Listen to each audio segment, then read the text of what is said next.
Since January 2020, Dr. Anthony Fauci, director of the National Institute of Allergy and Infectious Diseases, has been one of the most recognizable figures in the world at the forefront of this campaign against COVID-19.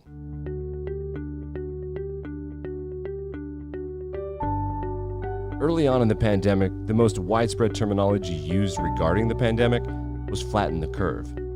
Since then, we've heard all about masks, shields, remdesivir, dexamethasone, and contact tracing. We've learned about dermatologic and GI symptoms. And on July 15th, the American biotech company Moderna reported that every patient who received their vaccine experienced an immune response in early clinical trials. This is Medicine and the Machine, a conversational podcast by Medscape about how technology impacts medicine today and how it will in the future, hosted by Dr. Eric Topol and Dr. Abraham Verghese. I'm a producer on the show, Nick Andrews, and in this episode, Dr. Anthony Fauci joins us to talk about the state of COVID-19. They discuss where the research is, what we know, and what's coming next. So please welcome the hosts of the show, Dr. Abraham Verghese and Dr. Eric Topol. Hello, I'm Eric Topol with my partner, Abraham Verghese, and we have a special honor of being able to have a podcast today with Tony Fauci. So, Tony, welcome, and thank you so much for joining us. And moreover, thank you for all you've been doing during this pandemic and for many decades, actually. First question is, how are you holding up? Pretty well, Eric, pretty well. I say somewhat facetiously, I'm running on fumes, but the fumes are really thick. So I'm making it through. It's a very unusual situation. I was thinking about what kind of analogy I can make. It's when I was doing my internship and residency in medicine, it was at an era when you were on every other night and every other weekend. And this is kind of like internship on steroids. Yeah, with a few, maybe some extra adventitious challenges, perhaps. Yes, indeed. Let me turn it over to Abraham. I know he's got some things he wants to start with. Well, I just wanted to say, Dr. Fauci, that I remember some 35 years ago interviewing with you on what was a pretty hectic day for you, I gathered, when I was sitting in your anteroom. And you had this wonderful ability to make me feel as though I was the only person on your schedule. Your equanimity then and your grace has stayed with me. And it strikes me, and I'm not the only one, that legions of us are really admiring your equanimity in what must be very, very trying times. And do you have a secret formula for the rest of us who decompensate much more readily than you seem to? Well, Abraham, it's a good question because, as you know, I've had to deal with this through a number of different challenging situations, but this one seems to have reached a new height. And what I try to do, to the best of my ability, is to compartmentalize and focus on what is important. You know, there's a lot of noise, particularly when you have divisiveness and politics involved. And yet the focal thing that is important is a very serious public health challenge. So I kind of try to sort of delete out all the other stuff and keep focusing on what I believe and what we all believe is important. Because once you get involved in the noise and the nonsense, it's terribly distracting. And it really takes away from the effectiveness of what you're doing. So I've trained myself, and I think I've been successful and be able to really compartmentalize and focus on what's important. I remember from that visit that you had your jogging shoes very strategically in the corner of your office 35 years ago. And I suspect your endurance has something to do with your fitness and your commitment to exercise. He's still running. I know that now with a mask, I guess, right? Yeah, I do. In fact, I've made that a really important part of the things that I absolutely have to do. You need some sort of a release, particularly the stress and the tensions that go along not only with the magnitude of the problem, but with, as I mentioned to you, all the other noise that gets thrown into it. It makes it difficult. So when I go out in the evening, I used to run during the day, but now I have to do it at night because the day is just completely packed. I go with my wife. She's a great companion. I let off a bunch of steam. I keep my mask on, wave to a few people, and I diffuse. Pretty good. No, that's terrific. Well, maybe we can start with the virus per se, the SARS-CoV-2. You have the anchoring of all these other viruses that we've lived through, and this one seems as a virus quite unique. Does it to you? How do you put it together with versus SARS and MERS and all the other Ebola that you've had to deal with? Eric, it's very unique. And I think that's one of the things that essentially transcends all other aspects of how you address the virus, because it can be really confusing. And I think one of the problems we're having with certain segments of our population, namely young people, not taking it as seriously as they should for understandable reasons. You're right. I mean, I've dealt with viruses for the last 40 years, from HIV to Ebola to Zika to chikungunya to all of them. And the issue is, I've never seen a pathogen, and in this case a virus, with such an amazing spectrum of going from 20 to 40% of the people have no symptoms, disproportionately leaning towards younger people. But then you have people who get mildly ill enough to stay at home for a few weeks, to the point where they bring them to their knees, and post-viral syndromes, to some that require hospitalizations, some require intensive care, intubation, ventilation, and death. So usually a virus that is good enough to kill you will make almost everybody at least a little bit sick, so that you're dealing with a serious virus. Here, you have 20 to 40% of the people don't even get any symptoms, and yet vulnerable people, the elderly and those with underlying conditions, can get into a hospital, intensive care, and even death. So it's tough to get a consistent message that we've got to stop this virus. It's a pandemic, and it's killing people. When you try to get the young people, like right now in the southern states that are surging, the average age is 15 years younger than what we saw in the Northeast, in the New York metropolitan area earlier on in the year. And so it's tough to get people who say, why should I worry about getting infected? The chances are I'm not going to get sick. We got to get them to believe that they are part of the propagation of a pandemic, even though they are doing well themselves. And by propagating the pandemic, they're preventing us from getting back to normal and opening. So you're right. The virus itself is really, really tricky. I guess added to that, in this young asymptomatic, and just separate that from the pre-symptomatic, there's the CT scan series that are showing lung damage, or lung hits in a significant proportion, perhaps even half, although it's not a large number of people. And so they're not, it's like a double silence, and they don't even have symptoms, and they're having silent hits on their lungs, if not perhaps other organs. So the spectrum is just so extraordinary, as you've been describing, right? No, you're absolutely right. And that's something that you don't want to be scaring people and alarming them, but they really should know that the consequences of what looks like a routine infection, we better be careful. We don't know what the long-term consequences are. The post-viral, you recover, you clear the virus. And I know, because I follow on the phone a lot of people who call me up and talk about their course. And it's extraordinary how many people have a post-viral syndrome that's very strikingly similar to myalgic encephalitis chronic fatigue syndrome. They just don't get back to normal energy or normal feeling of good health. Stay with us. We'll be right back with Medicine and the Machine. Welcome to Medscape's latest podcast series, Medicine and the Machine, featuring Medscape's editor-in-chief, Dr. Eric Topol, and master storyteller and clinician, Dr. Abraham Verghese. Remember, you can find the latest in medical news, expert perspectives, clinical tools, continuing medical education, and more at medscape.com.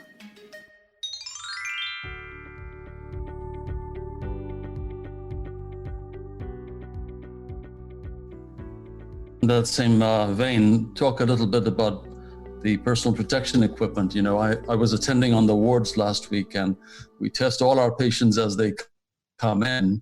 And obviously, wear masks, they're masked, and we had a patient who tested negative admission, but subsequently tested positive. And because I was only wearing a mask and not a face shield, and because I spent more than 15 minutes at the bedside, I am, quotes and quotes, exposed. And so it raises the question of why we're not all wearing the ideal amount of personal protection equipment. And I think the answer really is that we don't have enough. And if we made that the standard at an institution where we already use 20,000 masks a day pre-COVID at all our scattered sites, you know, it would just be impossible.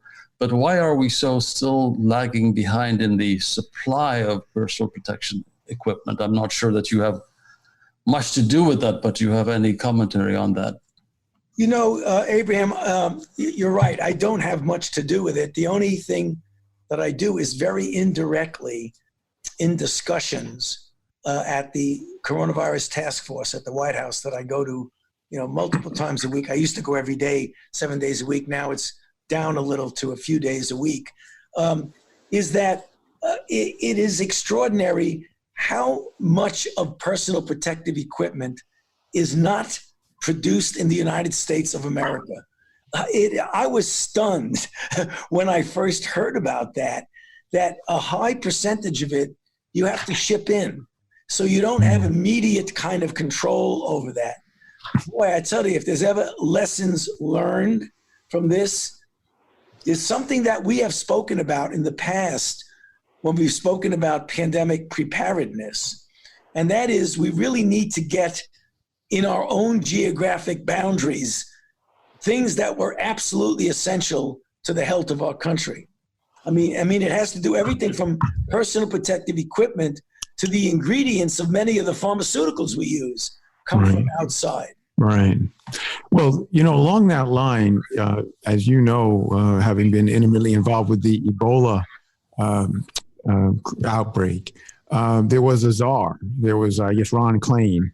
And I don't know how you might be able to describe better when you have one person who's assigned as a czar who has decision-making authority. Did that make a difference in the management of Ebola? Obviously, it was a very different virus. Yeah, it was a different virus, Eric, and I believe there are different successful models. The model that was used in this particular current outbreak is the task force, which is led by the vice president. So the vice president is deeply involved in this, in the sense of it's a major thing that he's been doing. So in some respects, it's a different model. You know, I worked so closely with Ron Klain. I love the guy. He was incredible. Yeah, he really was quite good to work with.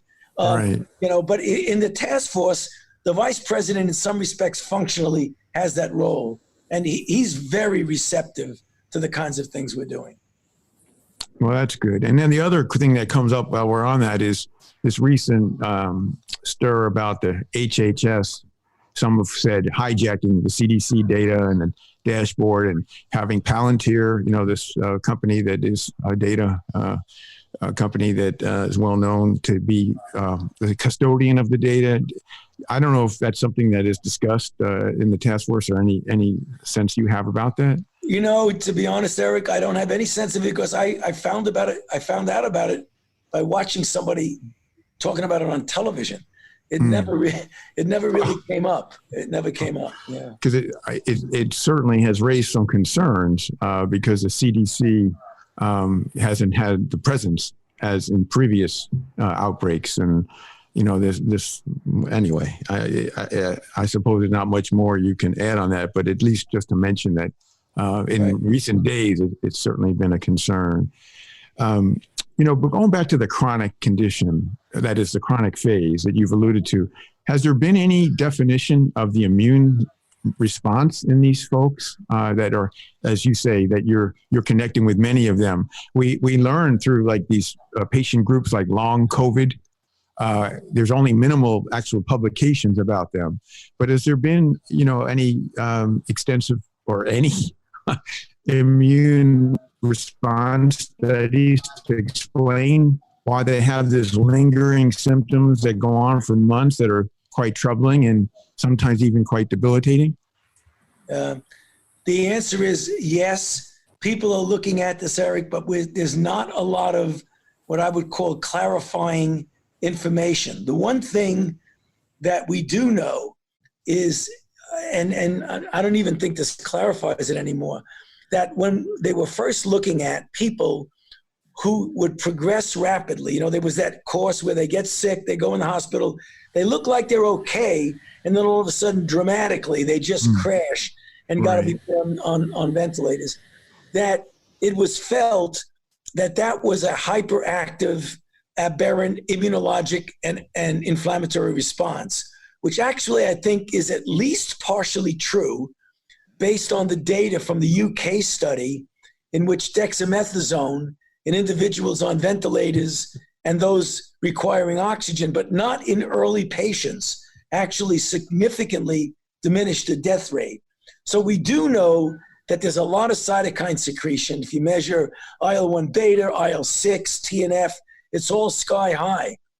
But I'm not so sure that gives you much insight, because we know prior to COVID, when you get people in dire straits with a lot of inflammation, you get a bit of cytokine storm anyway. So yes, the immune system is aberrant, but I think what you're asking, and this is important, is that what is the nature of the protective immune system then? Is it clearing virus and you have a hyperimmune and aberrant cytokine storm that's giving you pathogenic symptomatology at the same time that you're suppressing the virus? We don't know. I mean, I have to tell you, I'm humbled by it that we don't know. We have so many people who've gotten sick, and we can't write a really good paper on delineating A, B, C, D, E of what's going on. We just don't know.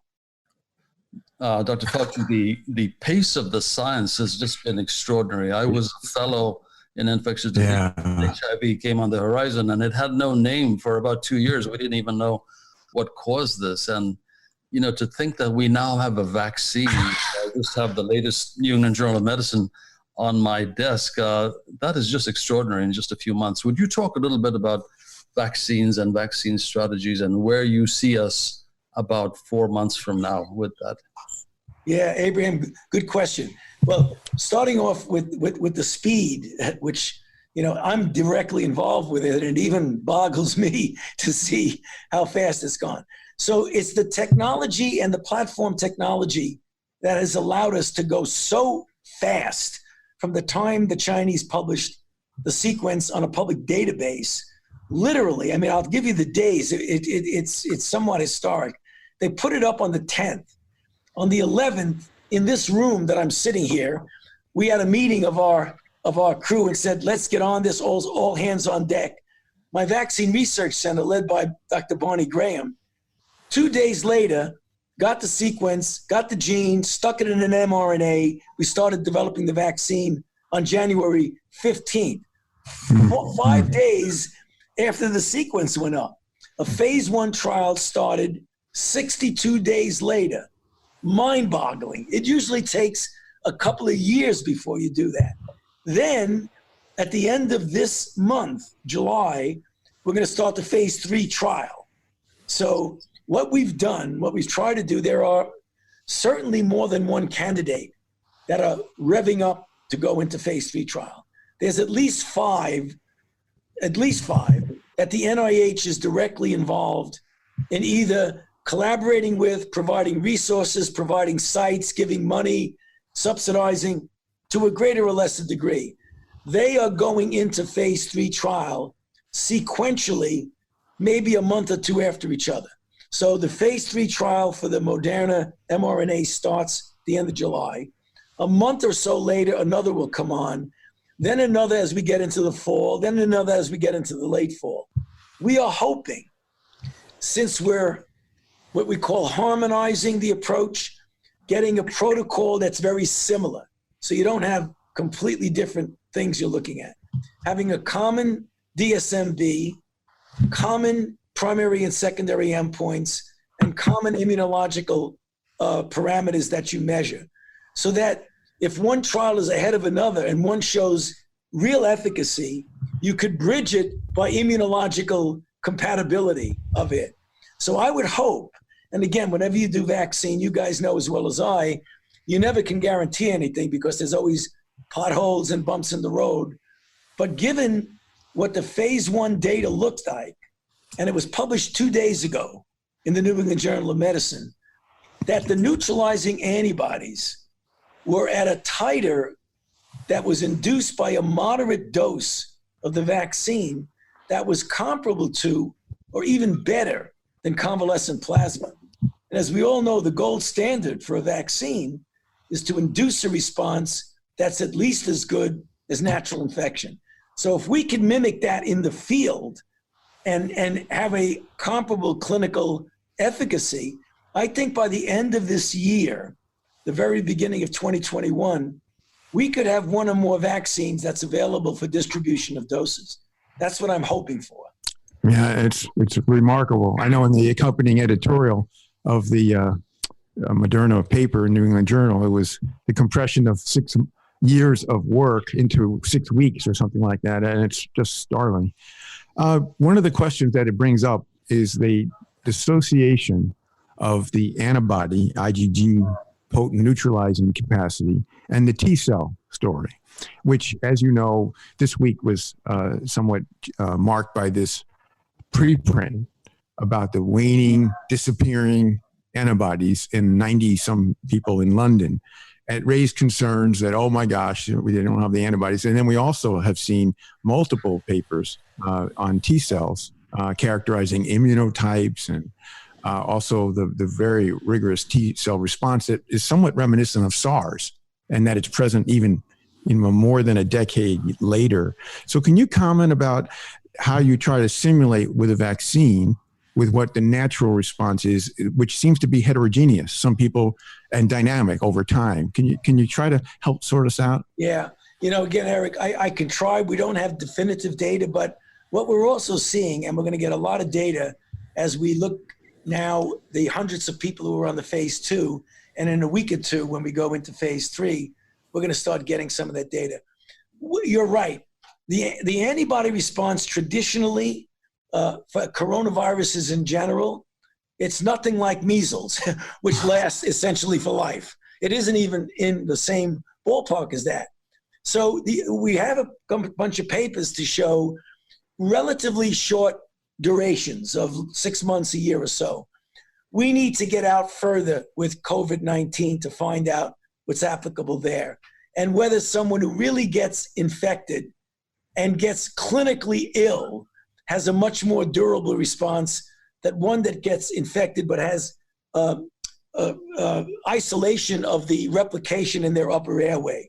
I mean, clearly there's something going on systemically when people really, really get sick. That's not just replication in the upper airway. So we don't know. But what I think is going on, and we're getting hints of this from the vaccine, that you are getting a not so greatly durable antibody response and a much more durable T cell response. Because if the T cells act the way we know they act in other diseases, they have a degree of durability. And they are interesting because they can really essentially get multiple types of the virus that they can cross-react with. So unlike the antibody, which is much, much more specific.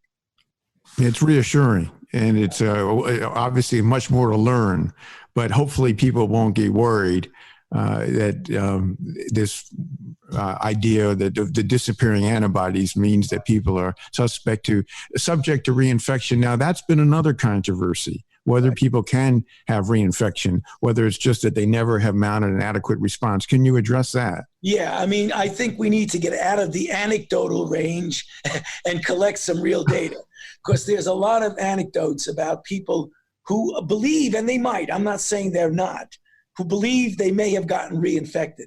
I think we have to be careful, because what we do see sometimes, people clear virus, then they go back and they get a test later, and they're getting PCR that's really, residual nucleotides that when you look at the cycle threshold, it's unlikely that it's replication competent virus. There are some of people like that.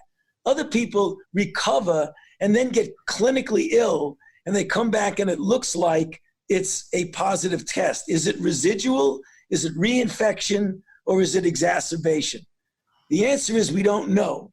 But if you look at the cohorts in general, if it's occurring, Eric, it's not occurring a lot. We're not seeing a lot of people getting relapse or recurrence. So we need to get those people who it looks like it might be happening and study them very carefully. Yeah, it'd be nice to not just rely on PCR, but to see, the cultures and proof of replication competent virus. And I haven't seen that yet. So with all the millions of people that have been exposed and we still don't have one documented real case, hopefully the reinfection thing is not going to become a significant issue. Yeah, I know. I don't think it will be. Yeah, but one point, Eric, that I think is important. One of the reasons why we haven't seen a lot of studies on correlating PCR positivity with replication competent, because you got to be in a BSL-3 to do this, and not everybody in the hospital has the BSL-3. That's the problem. Yeah, that's the problem. Yeah, it's harder to get one of those than a test or a PPE. Yeah.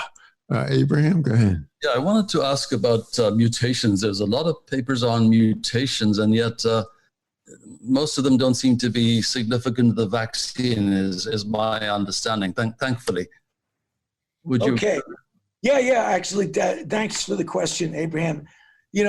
For our viewers who are probably aware of this, that it's an RNA virus, and RNA viruses mutate all the time. So when you have a lot of disease, a lot of replication, it's going to mutate. Most of the time, it's a mutation that has no phenotypic relevance. It just mutates, doesn't change. There's one interesting mutation that is being studied very carefully. It's a mutation from a D at the 614 amino acid site to a G. And people who've looked at this 614G, have found that mutation binds much more readily to the ACE2 receptor, and therefore is likely associated with a more efficient transmission. Though that's an extrapolation that we need to take a look clinically to see. But what the investigators did, have looked at it and found out that the site of that mutation doesn't interfere with the binding site of a neutralizing antibody on the spike. So even though it might actually make the virus more readily transmissible, maybe, it doesn't appear to have any impact on what we're doing with vaccines. So thank goodness for now, that's the case.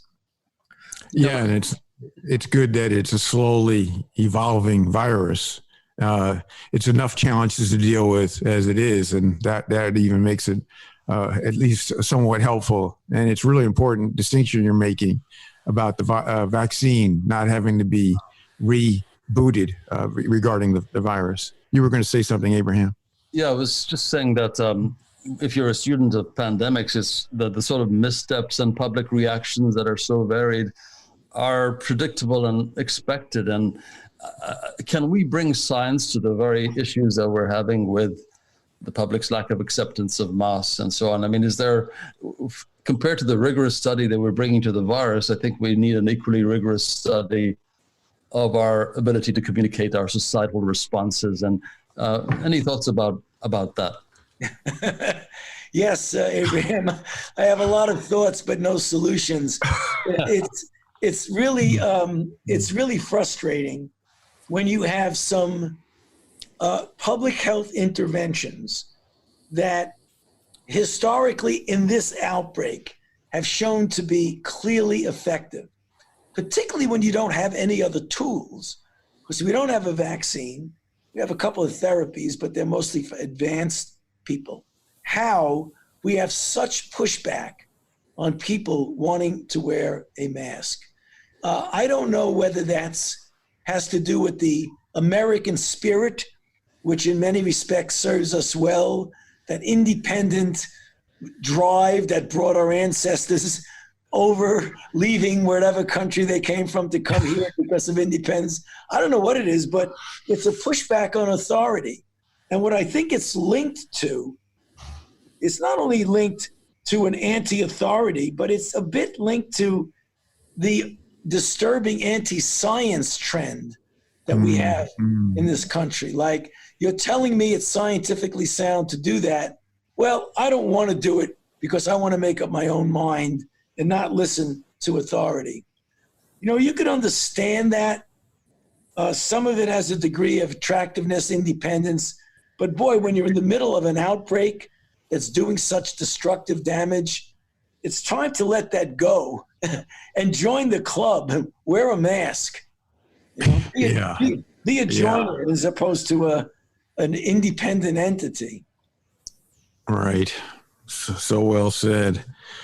You know, the one thing that doesn't get a lot of play, and it's also an outgrowth of what you mentioned in January when you were taking the sequence and already designing vaccines, the amazing velocity of structural biology and the atom by atom determination of the virus per se, and all the different ways to get at epitopes with an antibody. Now, that's also being used for neutralizing antibodies, which are in trials. And what do you think of the prospects for those in the months ahead? Will that come before a vaccine or around the same time? And how do they interact? No, if you're talking about, monoclonal antibodies, for example, coming before a vaccine. Oh, there's no doubt. I mean, the monoclonal antibodies now are going into clinical trial, both in an outpatient and an inpatient basis. So that's really good. I'm very pleased to see that, because that could be filling in one of the gaps that we have in therapeutics, Eric, because right now we have a couple of drugs for more advanced disease. We don't have anything that we can readily give, widespread, inexpensive, to give to somebody who gets symptomatic to prevent them from getting hospitalized. It would be really wonderful, and I think it's doable, to get something that either intravenously or even on a sub-Q or intramuscular injection to really essentially block the progression that would get you into a hospital. Remember, people forget, but we had 2 monoclonal antibodies that were highly successful in Ebola. I remember that trial. So monoclonal antibody 114 and the Regeneron product. Both of those products had a highly significant impact on mortality. Yeah, no, I think that is such a key point, because, you know, while we can despair, the fact that this is not far off on the horizon, and that it can be used in this early state rather than the editorial you had today on the dexamethasone trial, where we have made advances with that and remdesivir for the real critically ill patients, but to have something on the other side in the early state is so darn important. What about if someone does get that, a neutralizing antibody or monoclonal, and then, or they've had the infection, and then now the vaccines are available? Are they all going to be the same? Are people going to need different assays to know whether they should get this vaccine or that? How complicated is that going to be? I don't think it's going to be complicated, to be honest with you. You know, those antibodies, they get cleared and then you're almost as if you didn't give them. I think it's not. I mean, you understand why you may think, depending on temporally when you do it, but I don't think it's going to be prohibitive to do them both. Good. Dr. Fauci, you're speaking today to 2 or 3 million physicians who listen to this podcast. Do you have any message for them specifically? Many of them are on the front line. Many of them are great admirers of yours and listening intently to your words. Anything that you'd like to say to them? Yeah. Thanks, Abram. 2 things. One, I just to express how much I admire the real heroes on the front line of getting in there every day and essentially putting themselves at risk. I'm operating from a different vantage point from where I am, but I kind of almost miss the days of being in the trenches with you. So that's the first thing. The second thing is that, you know, this is so stressful to all of us. I think we got to remember that we're going to get through this. This is not something that's going to be forever. We're going to get through it. It's going to be over. And we're going to look back and hopefully say we really gave it our best shot. And it's going to get over from 2 standpoints. It's going to be over from a public health standpoint if we get it right, public health wise. But I think science and good biomedical research is also going to come to the rescue, because we're going to get a vaccine, hopefully sooner rather than later, and we will get effective therapeutics. So for the people on the lines in the trenches, hang in there with us. We're all in it together, and we're going to get through it. So that's my message to them. Wow, that may be the most important message of all. Before we let you go, one other question that is also exciting on the frontier is the rapid diagnostic tests. Right. Where you can get these at the home or wherever, 20 minutes, 30 minutes with the answer. What's your sense about how, if that can be transformative, do you think that that's going to really, it's projected perhaps this October, November, we'll start to see those? What do you think? Yep. We've invested $500 million, in the RADx to get the diagnostics, just what you say, Eric. That's what we need. Enough of this nonsense of waiting to get it done and waiting 5 days to get it back.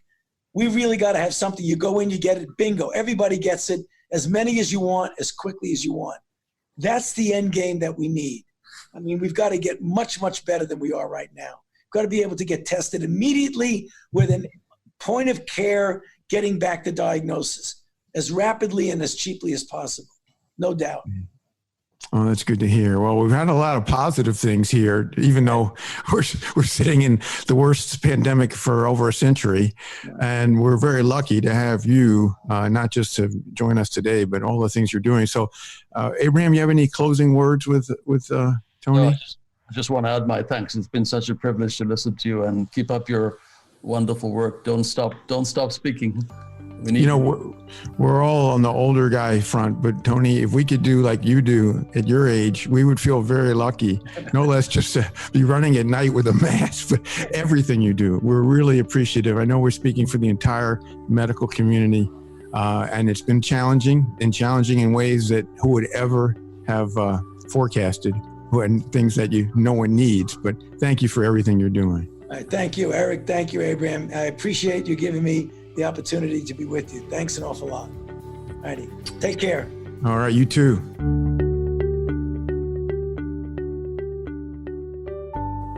Eric, what a privilege it was to get to speak to Tony Fauci. I mean, the pressure he must be under.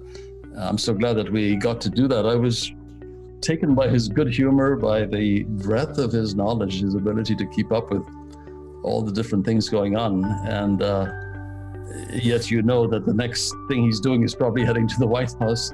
An extraordinary range of things that this man has to do. So what a privilege that was. It really was, Abraham. And, I've been very depressed, and I'm actually, kind of an optimistic person, but he's uplifted me from what he had to say. Because, to talk to him directly about the vaccines and how fast that's moving, and the monoclonal antibodies and the rapid testing and the science. We're living, unfortunately, in an anti-science, a lot of noise there with the mask resistance and the fact that it's the flu and all this other stuff. But to see the acceleration of what's being done on the various frontiers of science, and him reviewing that was uplifting. I hope the whole Medscape community will feel similarly that, this has been the most challenging pathogen we've seen in our lifetimes, hopefully for many generations.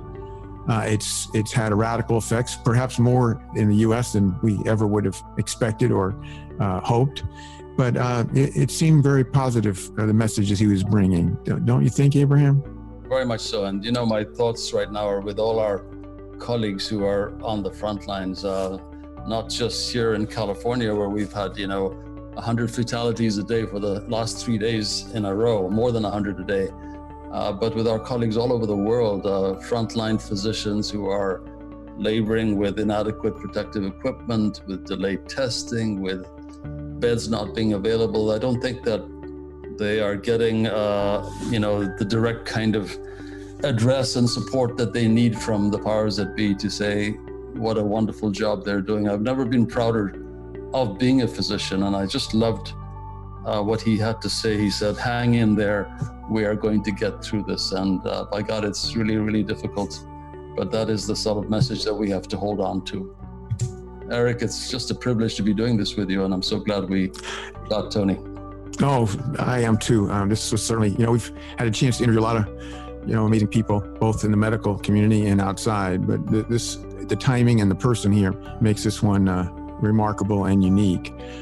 I think it's really a matter of patience that we don't lose perspective. It's all a blur, ever since March. I can't even keep track of time. I don't know about you, Abraham. I don't know what day of the week it is, what week it is. All I know is that the months of the calendar change, and it's just the year of 2020 it seems like it's going to much be like that. But if we can stick in there, hang in there, hopefully a lot of these great bodies of work are going to turn things around and hopefully get us in a far better position than where we stand right now.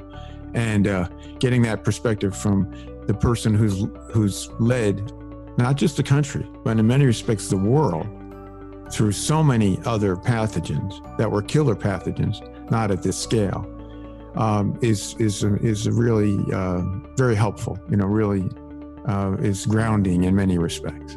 It sure is. And I want to thank all our listeners for following this podcast, and I hope you'll send us your comments and your reactions.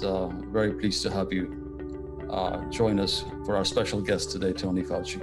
Yeah, and I just want to add to thank everyone in our Medscape community for joining us.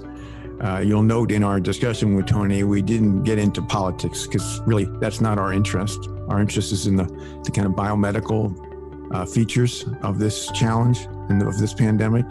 We'll leave that to others to deal with that. And so we thank you, and we will continue to be on this pandemic as well as our Medicine and the Machine podcast, where we try to anticipate the future of medicine. It's been a little taken off course with this SARS-CoV-2, but we're going to be staying with it and with you over the years ahead. Thank you.